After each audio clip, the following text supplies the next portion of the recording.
Hey everyone! Today I'm going to show you guys how to install synthetic dreadlock extensions, and specifically we're going to be working with double-ended dreads. So you want to make sure whoever you're going to be doing their hair, they have to have freshly washed hair. Alright, and I started parting the hair very small because of my synthetic dreads. They are very thin. So because the dreads are thin, I wanted to make smaller partings. Now, if you have thicker dreads, you want to make sure to do bigger partings. And if you don't have that many dreads, I would definitely suggest to do thicker partings. Now, let's get started. With that parting that we have, you want to make sure to put the dread right in the middle, and you're going to be crossing with the actual hair, okay? Whoever you're going to be putting the dreads, you're going to be crossing. We are going to be creating a ladder braid. As you can see with my fingers, I'm going to be just crossing underneath each time I'm going over the dread, okay? So just like wrapping her actual hair. As you can see in this video, I'm wrapping her actual hair. Then when I'm getting to the side where I basically twist her hair, and then once again wrapping her actual hair around just like so, and then crossing underneath. And we're going to be doing that each time.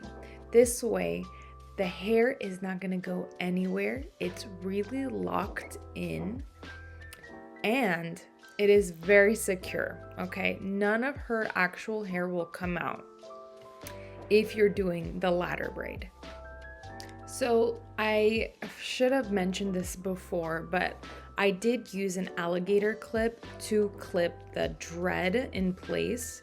That's how I was able to cross her actual hair with the dreads. So I do want to say that, and that will definitely help with you just wrapping the actual hair on the dread.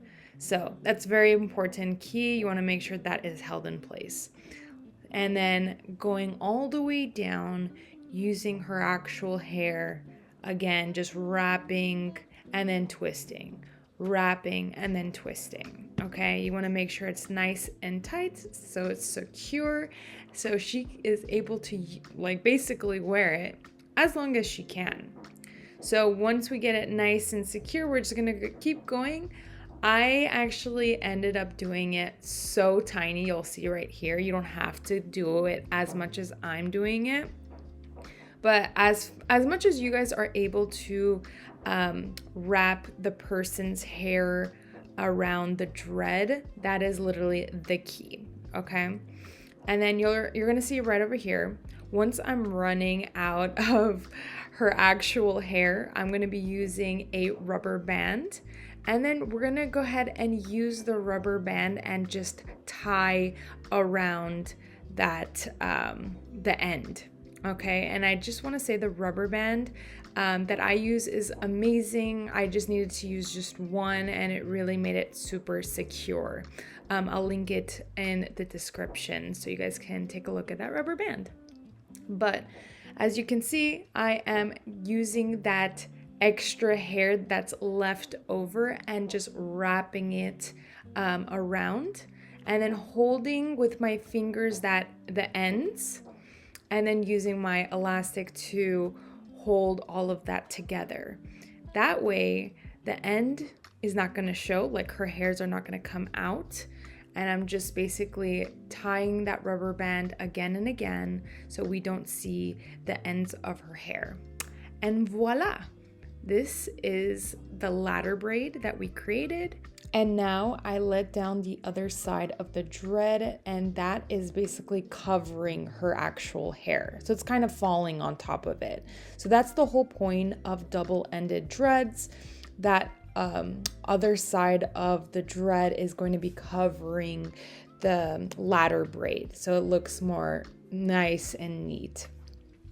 And I'm just showing you guys once again how to do the ladder braid. You want to make sure it's right in the middle using that dread, clipping it with an alligator clip, and then you're going to be crossing over, making sure it's super tight, close to the scalp as possible.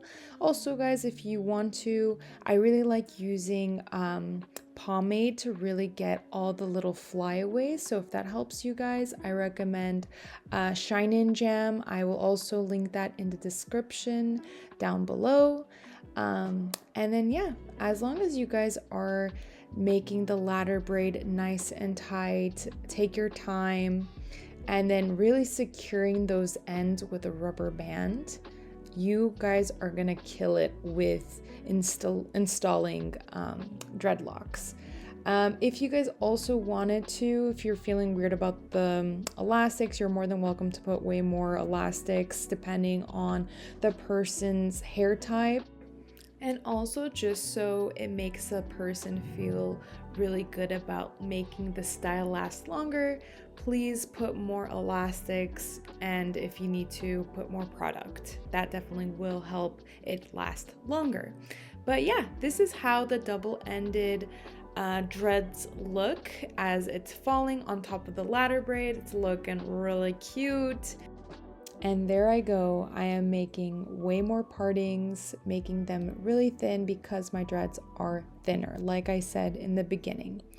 Now, each dreads kind of depends on the person. You can let them know the smaller the dreads and the smaller partings, there's gonna be way more hair on the person's head. So it's gonna be heavier, but it's gonna look way more fuller. So you want to make sure with the person what they want. If they want less hair, it's going to be much more comfortable for them, and less hair on their head equals happy person, but it won't be as full. So like I said, make sure that's clear with your client or whoever you're doing their hair. All right, now we are in the front. We're going to be doing the same thing that we've been doing like I was showing you before. We are making the ladder braid. You want to make sure you clip that dread, and then you're going to go ahead and cross over, covering the actual dread with the person's hair, and then sealing it with the rubber band and making sure you're grabbing the ends of their hair and tugging them again inside the elastic. And you're going to be doing that all throughout the head. So it's pretty straightforward. I think you guys are able to do this. And as long as you get that other strand of the dread, the other side of the double-ended dread, you're going to make sure that it's falling on top of the ladder braid. You guys are going to rock and roll and really create nice installations. So I'm very excited for you guys. I hope this also was a easy tutorial. But yeah, it seems pretty straightforward. This is how the end, how the look was. We have different color dreads in there. And what I really like to do to really seal the deal with the dreads is I use hot boiling water and I just dip the ends of the dreads. Now what this does, it really makes the dreads more softer on the skin. It also makes the dreads not as stiff, so it kind of is like falling and kind of flowing, almost like natural hair. So that's what I really like to do at the ends. And then I use mousse and I put it all over the top of the dreads and on the person's head. This also gets rid of all the extra flyaways and really seals the deal with the final look. I did end up decorating the dreads and putting some strings and hair jewelry, and this is the final look, guys. I hope this was a really fun video, guys, for you to watch and very helpful for you guys. I also want to say, if you guys can, please subscribe to my YouTube channel and like this video and comment down below if this video was helpful for you. Bye, guys.